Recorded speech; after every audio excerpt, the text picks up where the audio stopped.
Bé, la primeríssima actuació va ser en una obra de Falla, el retablo de Maese Pedro, el 3 de gener, si recordo bé, de l'any 58. Jo havia fet 11 anys un parell de setmanes abans, i això va ser l'inici de la meva trajectòria artística, personal i professional en aquest Can Teatre.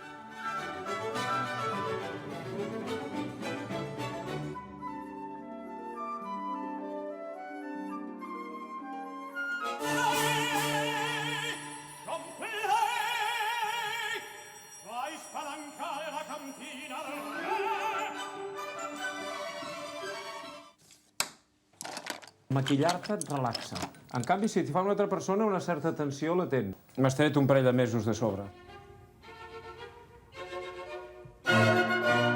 Tinc el record que venia a cantar la part del Trujaman un nen de 11 anys, i el record que en tinc és primer que ho feia estupendament i després que venia amb el seu pare. Normalment, els nanos que de petits, o sigui, abans de l'adolescència, són contraltos, després es converteixen en tenors, i els que són sopranos, o sopranos inclús molt agudes, són barítonos o baixos.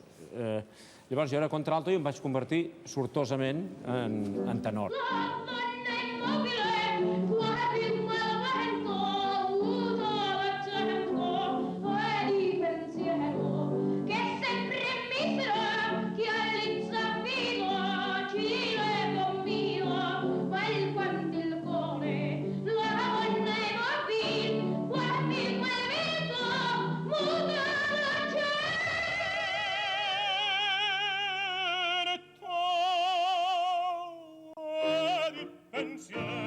El timbre del Josep no ha canviat mai. Ha sigut sempre el timbre d'aquell, diguem, marfil tan especial i aquella entrega total.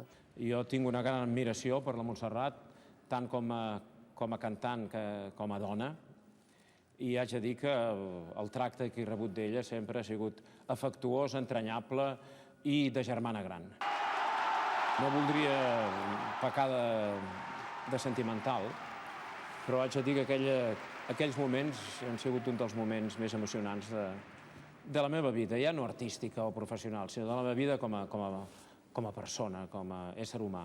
La verdad es que hay momentos que no se olvidan, ¿no? Cuando alguien como él tuvo la lucha más grande, tuvo la rivalidad peor que se pueda tener, que es el seguir en este mundo o no seguir.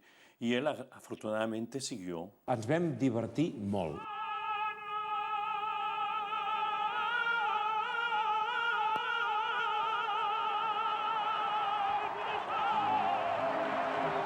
La meva mare, i els meus pares, millor dit, però molt en particular la meva mare, doncs, fent molts sacrificis, tot s'ha de dir, em va regalar un abonament, jo tenia 14 anys en aquell moment, per venir al màxim de funcions possibles durant les temporades que es feien en aquells anys.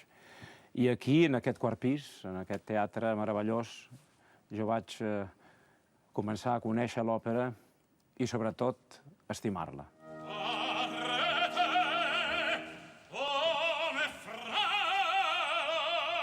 De tota la història, de tota, el més bonic és que ell sigui feliç.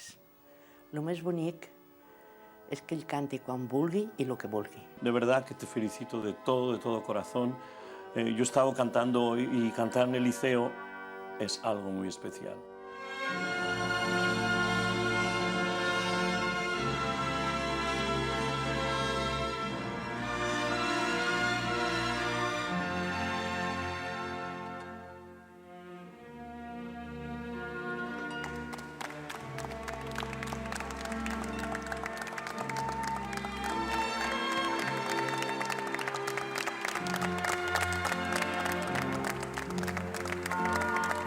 Aquest teatre és un teatre molt especial per a mi.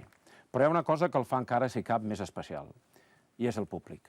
Jo crec que el grau de coneixement, el grau de fidelitat i de passió que té el públic del Liceu és únic en el món.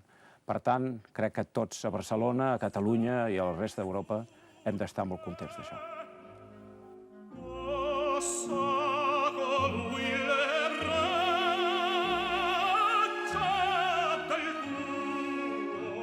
Perdono aprir, posso con lui tierra